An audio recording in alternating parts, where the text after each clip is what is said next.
சாப்பிட்டு சொல்றாரு வந்து பொரியல் எவ்வளோ நல்லா இருக்கு பாரு, ஆஹா சாம்பார் இவ்வளோ பிரமாதமா இருக்கு, அதே மாதிரி கூட்டு வந்து சான்ஸே இல்லை அப்படின்னு மனைவி வந்து சொல்லிட்டு போறாங்க. ரொம்ப தற்பமை பேசிக்காதீங்க, வாய் மட்டும் சாப்பிடுங்க அப்படின்னு. என்ன சொன்னா அவரே தான் எல்லாம் சமைச்சு சாப்பிட்டுருக்கா சாப்பிட்டாங்க வீட்டில். ஐயோ வச்சிட்டீங்களே, என் நேரத்தில் பாதி நீங்களே எடுத்துட்டீங்க இருக்கு. அதே மாதிரி இவங்க வெளியில் தான் இன்பம் அப்படின்னு சொல்லிட்டு போறாங்க இல்லையா. இப்போ ஆஃபீஸ்லேயே போறாங்க, ஆஃபீஸுக்கு போயிட்டு அங்கே ஒரு பதவி உயர்வோ இல்லை ஒரு போனஸோ கிடைச்சா யார்கிட்ட போய் முதல்ல ஃப்ரெண்ட்ஸ்கிட்ட சொல்லுவாங்களா? வெளி உலகத்தில் போய் சொல்ல முடியுமா அவங்களால? சொல்ல மாட்டாங்க. அவங்களுக்கு நல்லா தெரியும், வெளியே சொன்னால் கூட இருக்கிற ஃப்ரெண்டாகவே இருந்தாலும் வயிறு எறிவாங்க, இல்லை பொறாமப்படுவாங்க. நேராக வந்து அது பகிர்ந்து கொள்ளக்கூடிய இடம் வந்து வீடு தான். அது மட்டும் இல்லை, அதே மாதிரி ஒரு சோகமோ இல்லை ஒரு அசிங்கமோ இல்லை ஆஃபீஸில் நடந்தாலும் வெளியில் நடந்தால் அதை வந்து பகிர்ந்து கொள்ளக்கூடிய இடமும் வீடு தான்.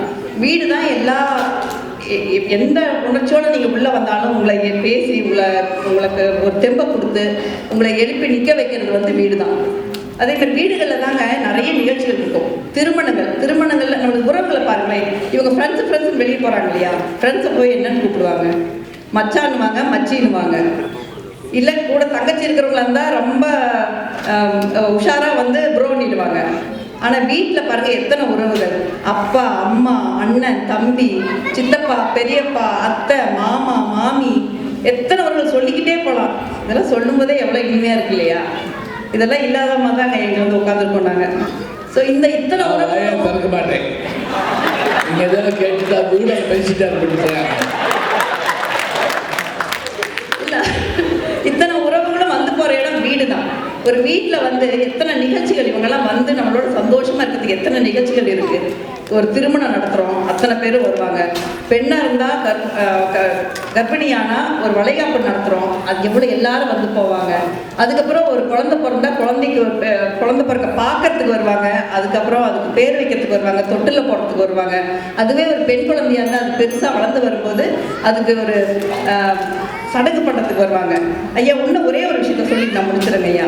அதாவது வீடுகள் தான் வந்து நல்லதை சொல்லி கொடுத்து அவங்க எப்படி நீண்ட காலம் நிலையான மகிழ்ச்சியோடு இருக்குதுன்றது சொல்லி கொடுக்குது. அறத்தை சொல்லி கொடுக்கும் இடம் வந்து வீடுகள் தான். எந்த வீட்லையும் வந்து கெட்டதை சொல்லி கொடுத்து வெளியே அனுப்புறது. ஆனால் கெட்டதெல்லாம் கற்றுட்டு வர்றது எங்கேருந்து கற்றுட்டு வராங்க? வெளியிலேருந்து தான் கற்றுட்டு வராங்க.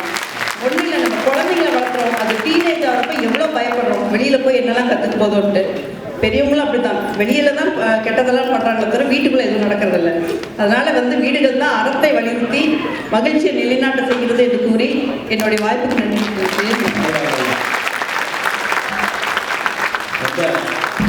சொன்னாங்க. அதான் அந்த பட்டிமன்றத்தில் ஒரு சிரமம் என்னதுங்களா, 10 நிமிஷத்தில் பேசுறது கஷ்டங்க. இப்போ எவ்வளோ நேரம் வேணாலும் பேசலாம். தனுஷான்னு ஒரு பேர் இருக்கிற கேள்விப்பட்டிருப்பீங்க. அவர் சொல்கிறார் ஒரு இடத்துல பார்ப்பார். அப்படியே எனக்கு சிறிய கடிதம் எழுத நேரம் இல்லாத காரணத்தால் பெரிய கடிதம் எழுதுகிறேன் அப்படிங்கிறார். சிறிய கடிதம் எழுதுறதா இருந்தால் சிந்திச்சு எழுதணும். பெரிய கடிதம்னா என்னென்ன எழுதலாம், மாடு கல் போட்டுட்டா அந்த கலவை இருக்கு தலையை போட்டுட்டா அது எப்படி போனேன் அப்படி எழுதிடலாம். 5 நிமிஷம் 10 நிமிஷம் தான் இதுலேயே கடினமான ஒன்று. அந்த செய்திகளை சொல்லணுங்கிற ஒரு ஆர்வம். இப்போ டிவிக்கு இதுக்கு என்ன வித்தியாசங்களா, டிவியில் எவ்வளோ பேசினாலும் கட்பட்டி தூக்கி போட்டு போயிடுவாங்க. அவ்வளோதான், ஒரு 2 நிமிஷம் வரும், அவ்வளோதான். ஆனால் இங்கே லைவ் நம்ம பேசுகிறத பார்க்குறோம் கேட்குறோம். நம்ம அழகாக சொன்னாங்க, கெட்டதை போய் வெளியில் பழகிட்டு வந்துடுறோம். ஆனால் நல்லதை நம்ம பிள்ளைகளுக்கு சொல்லிக்கிறது நம்ம தான். பேரண்ட்ஸ் மீட்டிங்கில் நம்ம தான் போகிறோம். எதாக இருந்தாலும் பிள்ளைகளுக்கு நம்ம பார்க்குறோம். அவங்க அடிபட்டு வந்தாலும் சரி, மற்றபடி வந்தாலும் சரி, அவங்கள பாதுகாக்கிறோம். எல்லாமாக இருக்கிறத வீட்டினுடைய பெருமையை சொன்னாங்க. அவங்களுக்கு நம்முடைய பாராட்டை மகளோடு தெரிவித்துக் கொண்டு முறையை பேச்சாளராக நடக்கக்கூடிய கிருஷ்ணகுமார் அவர்கள் வாங்க.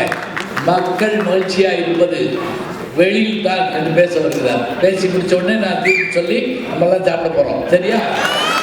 அப்படி போகிறேன். நன்றி. முடிச்சிடலாமா? முடிங்க. எவ்வளோ நல்ல மனுஷனாக